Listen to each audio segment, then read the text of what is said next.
Dans le prochain épisode de Demain nous appartient, tandis que Rebecca est paniquée, George se lance maladroitement dans les rencontres. Nor et Gabriel peinent quant à eux à être tranquilles. Attention, les paragraphes qui suivent contiennent des spoilers sur l'épisode de Demain nous appartient diffusé demain soir sur TF1. Si vous ne voulez rien savoir, ne lisez pas ce qui suit. Jeudi 18 novembre dans Demain nous appartient. Rebecca est paniquée. Chloé a bien remarqué que son compagnon était tracassé depuis quelques jours. Tandis qu'elle insiste pour comprendre ce qui le met dans cet état, Xavier répond qu'il travaille sur une vieille affaire qui refait surface avant de couper court à la conversation. De son côté, Rebecca est inquiète pour Raphaël et passe à son bureau pour lui parler de ses problèmes d'alcool. L'avocate reconnaît alors qu'elle boit un peu mais assure cependant que tout va mieux depuis qu'elle est revenue dans sa vie. À son tour, Rebecca confie avoir eu elle aussi de gros problèmes avec l'alcool parce qu'elle lui manquait atrocement. Pendant ce temps, Sophie Novak identifie Eric comme étant l'agresseur de Rebecca. Toutefois, elle sait pertinemment que son témoignage ne suffira pas pour le faire déférer et espère qu'il passera aux aveux. Sophie en profite donc pour questionner George sur le procureur maître mais sans succès. Par la suite, George retrouve Eric et lui apprend qu'un témoin oculaire l'a formellement identifié. Dos au mur, il passe aux aveux. En 1987, Rebecca donnait un concert à Palavas. Eric a essayé de la draguer mais elle l'a éconduit, ce qui l'a très mal pris. Quand il a croisé Rebecca la semaine dernière, Eric n'a pas supporté que son idole ne le reconnaisse pas mais surtout qu'elle le prenne de haut. Il a donc voulu se venger. Non loin de là, Xavier contacte les archives de la police dans l'espoir de récupérer un dossier sur une vieille affaire et prie son interlocuteur de garder cela pour lui. Plus tard, Raphaël rejoint Rebecca pour déjeuner.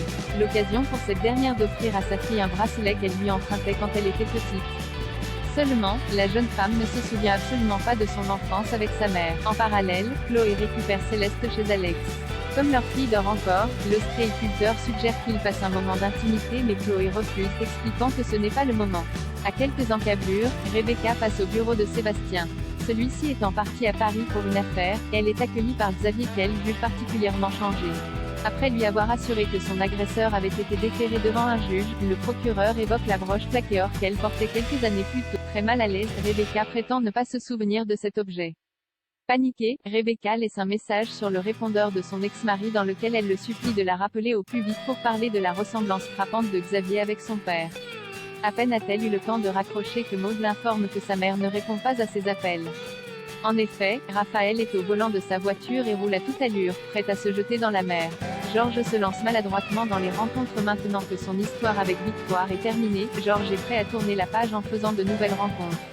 Et ça tombe bien puisque Damien a la personne idéale à lui présenter, Astrid. De son côté, Samuel surprend Benjamin et Victoire échanger un baiser dans la salle de repos de l'hôpital. Immédiatement, elle lui demande de garder cette information pour lui, ce qu'il accepte. Le soir venu, George rencontre Astrid au Spoon.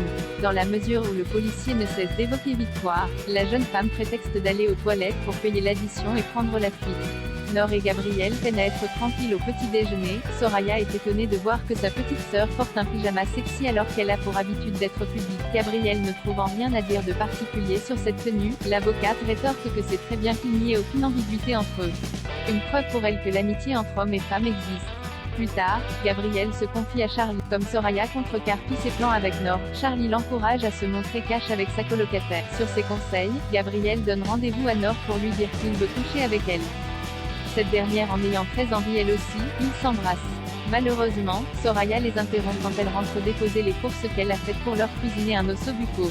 N'en pouvant plus, Gabriel supplie Nor de faire quelque chose au plus vite. Pour se débarrasser d'elle, Nor fait croire à sa sœur que Gabriel a besoin de la soirée pour réviser ses partiels. Compréhensible, Soraya propose alors à Gabriel de l'aider.